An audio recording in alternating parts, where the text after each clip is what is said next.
الحمدللہ وحدہ والصلاة والسلام علی خاتم الانبیاء والمرسلین۔ میرے انتہائی عزیز ناظرین و سامعین، السلام علیکم ورحمۃ اللہ وبرکاتہ۔ عزیزان من، رجب المرجب کا مہینہ اس کا آغاز ہو چکا ہے۔ قرآن و سنت کے حوالے سے اس ماہ کی فضیلت اور احکامات کے بارے میں ہمیں کیا رہنمائی ملتی ہے وہ میں آپ حضرات کے سامنے بیان کروں گا۔ رجب کا مہینہ اشہر الحرم کے اندر شامل ہے، یعنی حرمت والے مہینوں میں۔ سال کے 12 مہینے ہیں اور ان 12 مہینوں میں جو 4 مہینے ہیں انہیں اشہر الحرم یعنی حرمت والے مہینے کہا جاتا ہے۔ 12 مہینے، 12 میں 4 مہینے حرمت والے مہینے ہیں۔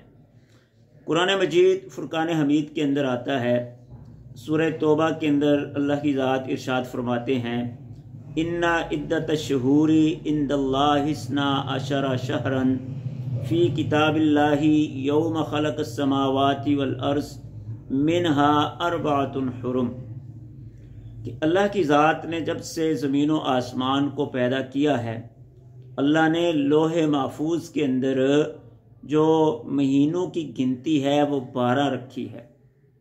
منہا 4 حرم، ان میں سے 4 مہینے حرمت والے مہینے ہیں، یعنی جو 4 مہینے ہیں وہ ایسے مہینے ہیں کہ جنہیں اللہ کی ذات نے خصوصیت سے، عظمت، احترام اور فضیلت سے نوازا ہے۔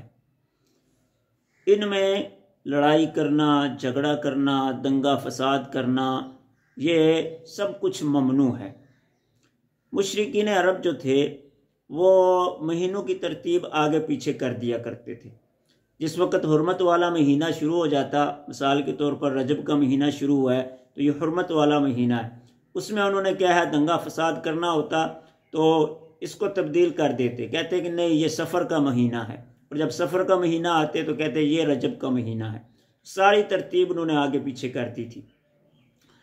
خطبہ حجت الوداع کے اندر رسول اللہ صلی اللہ علیہ وسلم نے ارشاد فرمایا، صحیح بخاری کے اندر آتا ہے کہ اللہ کے حبیب علیہ الصلوۃ والسلام نے فرمایا کہ اب مہینوں کی ترتیب اسی نہج پر، اسی ترتیب پر آ گئی ہے، سارے مہینے اپنی ترتیب پر آ گئے ہیں جیسے اللہ کی ذات نے ان کو پہلے دن بنایا تھا، جس طرح زمین و آسمان بنانے کے بعد اللہ نے ان کو چلایا تھا۔ تو پھر رسول اللہ صلی اللہ علیہ وسلم نے فرمایا، السنۃ 12 شہرا، کہ سال 12 مہینے کا ہے، منہا 4 حرم، ان میں سے 4 مہینے حرمت والے ہیں، عزت، عظمت اور احترام والے ہیں، 3 متوالیات، ان میں سے 3 یہ متواتر ہیں، اکٹھے ہیں، ترتیب سے آتے ہیں، ذوالقعدہ، ذوالحجہ اور محرم، تو یہ تینوں مہینے اکٹھے ہیں، ورجب، مضر الذی، جمادہ و شعبان، اور چوتھا مہینہ رجب کا ہے جو جمادہ اور شعبان کے درمیان ہے۔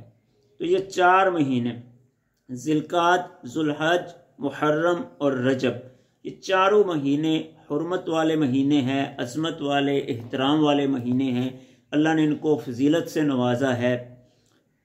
یہاں پر اب یہ بات بھی یاد رہے، ان حرمت والے مہینوں میں ان کی حرمت، عظمت، فضیلت کی بدولت عبادت کا اجر و ثواب بھی بڑھ جاتا ہے اور گناہوں کی سزا کے اندر بھی اضافہ ہو جاتا ہے۔ اسی لیے ان مہینوں میں زیادہ سے زیادہ عبادت کا اہتمام کرنا چاہیے اور گناہوں سے بچنے کی کوشش کرنی چاہیے۔ اشہر الحرم، حرمت والے جتنے بھی مہینے ہیں، اسی طرح رجب بھی ان مہینوں میں شامل ہے، تو ان مہینوں میں روزہ رکھنے کا جو ثبوت ہے وہ موجود ہے کہ ان مہینوں میں روزہ رکھا جا سکتا ہے۔